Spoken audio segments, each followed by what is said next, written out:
اعوذ باللہ من الشیطان الرجیم بسم اللہ الرحمن الرحیم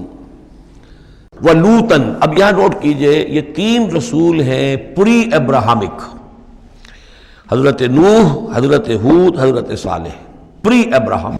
حضرت ابراہیم علیہ السلام سے پہلے کے۔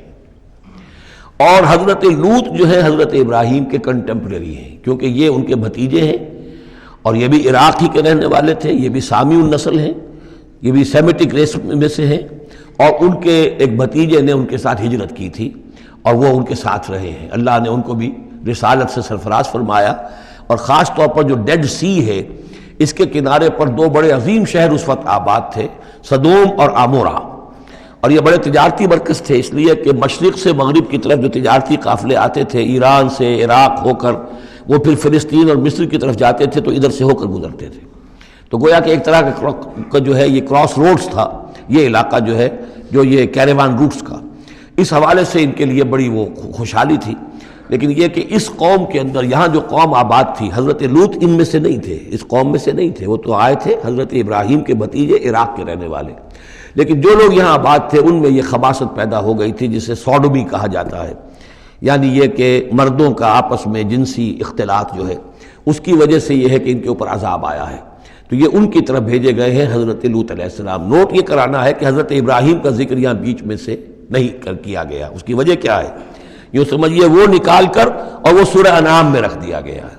جوڑ دیا گیا ان دونوں صورتوں کو کہ انباء الرسل سب کے سب اس میں جمع ہو گئے، اور چونکہ حضرت ابراہیم کی قوم کے ضمن میں اس طرح کا واقعہ مذکور نہیں ہے واللہ عالم، لیکن قرآن میں صراحتاً مذکور نہیں ہے، لہذا وہ ایک علیحدہ نوعیت کی شے ہے، وہ قصص النبیین کے ٹائپ کی چیز تھی جو ہم پڑھ چکے ہیں سورہ انعام میں،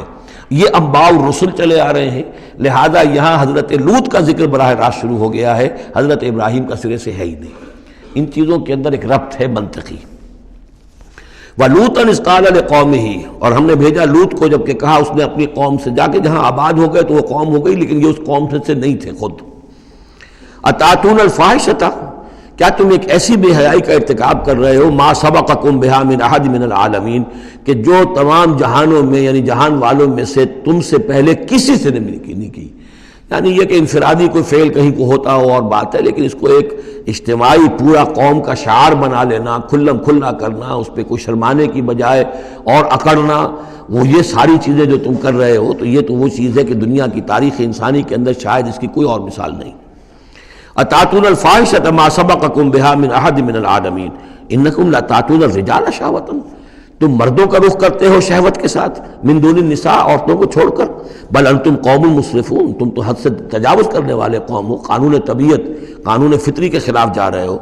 وما کان جواب قومہ، تو نہیں تھا اس کی قوم کا کوئی جواب، الا ان قالوا، سوائے اس کے کہ انہوں نے کہا، اخرجوہم من قریتکم، نکالو ان کو اپنی بستی سے، انہم اناس یتطہرون، یہ بڑے پاک باز لوگ ہیں۔ یعنی جواب تو کوئی نہیں تھا، کوئی دلیل نہیں تھی، کوئی عذر نہیں تھا، یا یہ کہ کوئی معذرت کرتے، کوئی شرماتے، انہوں نے الٹا کہا کہ یہ چونکہ لوط جو ہے یہ اب وہاں پر آباد تھے، ان کی بیٹیاں بھی تھیں، ان کی بیوی بھی تھی، لیکن بیوی جو ہے وہ اسی قوم میں سے تھی،